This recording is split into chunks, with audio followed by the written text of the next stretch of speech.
只要我找到了钨丝，我就能发明电灯。我发明了电灯，我就能带着我的万贯家财回家了。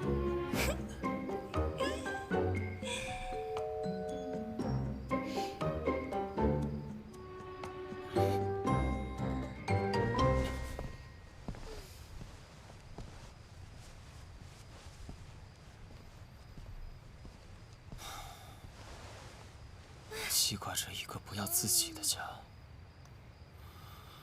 唉，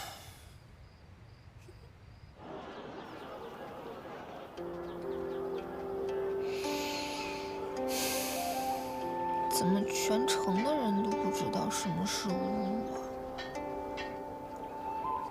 钨啊？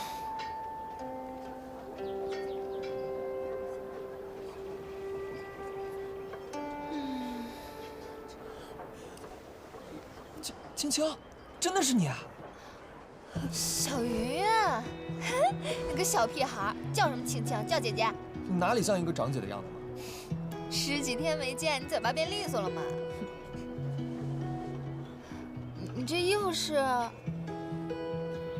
我这衣服是……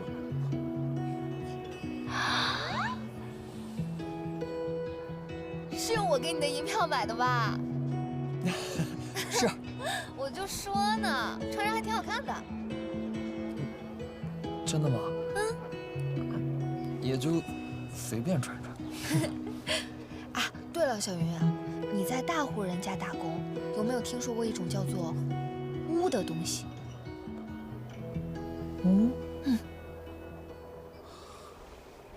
乌龟、乌鸡、乌鸦？不，它是一种矿石。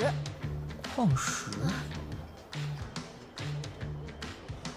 我想起来了，我在一本书上看到过，它是不是叫重石？对，是重石。没想到嘛，你小年纪学识还挺渊博的。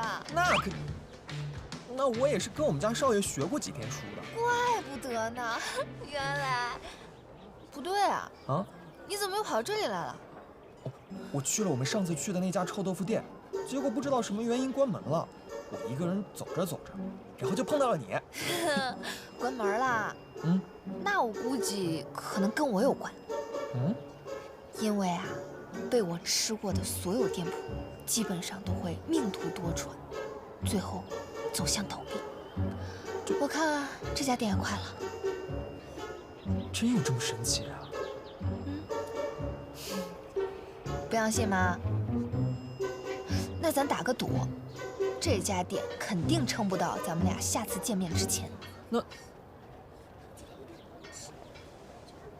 不如这样，我们每个月初一、15相约在西街桥边，一起去找全城的臭豆腐。行。不行。我自己都还不知道能在这儿待多久。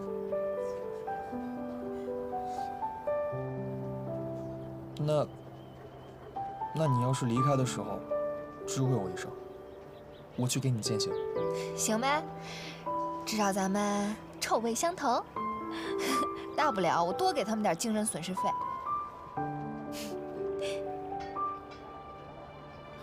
天色不早了，我该回去了。下个月初一，我们不见不散。行，那我也去买东西啦。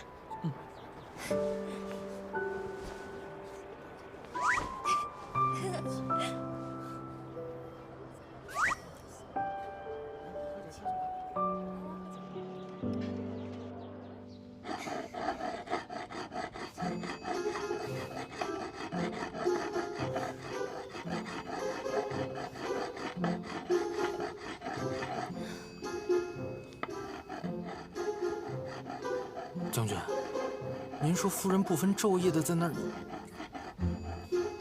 是干嘛？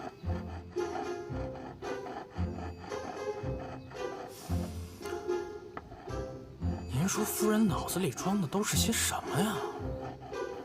显然是跟我们不太一样的东西。爷爷，你先去忙吧。哎，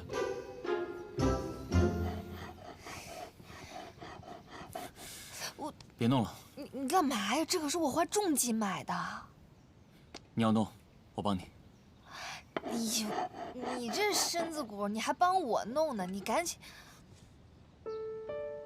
你看看你手起那么大水泡，你要是再这样下去，饭碗都端不稳了。